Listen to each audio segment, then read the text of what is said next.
The original idea was Spencer FC's. He wanted to challenge his friends to see if they were as good playing football, real game of football, as they were at playing FIFA. The big factor that took the idea up a level was getting EE involved. So EE were like, look, this game needs to be played in a high-profile arena. And they said you can use Wembley Stadium, which is just unbelievable. For an English football fan, there's no better place to play football. So Spencer's idea about just having two YouTube teams playing football against each other in the park was suddenly exploded to having them play out on the turf of the National Stadium at Wembley. One of the ways we had to adapt was really trust Spencer FC.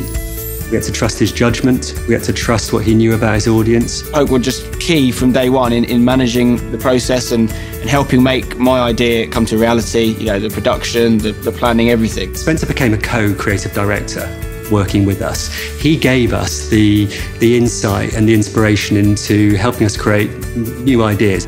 He knows what his audience wants. He knows what they enjoy. They're coming back to him day after day to get more from him. It's gone gold crazy, and he gets Cristiano Ronaldo. He has never created content with YouTube creators before, and the way they're working with Spencer is not to monopolize his channel and oversell products and services, but they are allowing Spencer to achieve something for his audience that he would never have the capability to do without them. The trick is to structure a collaboration, a partnership with the YouTube creator and produce the very best content for that YouTube creator's audience.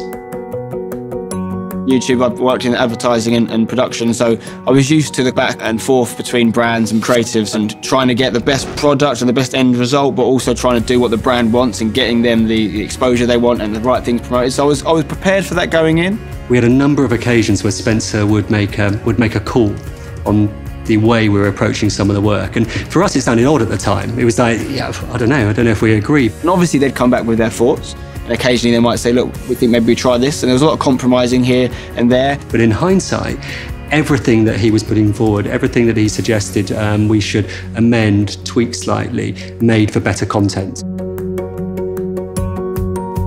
We've got a 10-part series.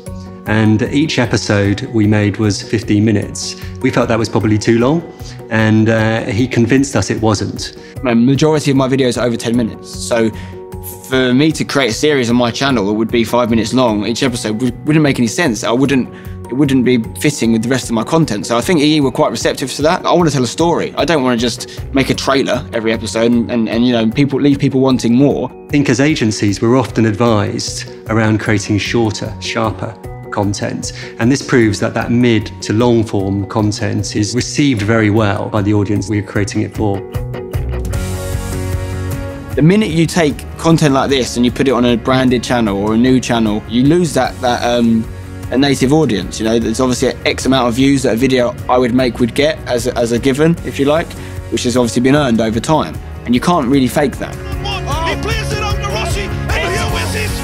I'd say the main challenges in making like a longer form series with 10 episodes was mainly like diary management of the talent. If you're using them in your work, they're not creating content for their audience. We only realised that a little way into the project.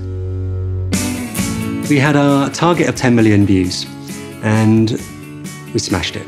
The minute we put it live, it was crazy, the amount of people coming to the channel to watch it. People knew when the episodes were going up. Spencer timed it very carefully when he would post these, so they were waiting for them. There was anticipation.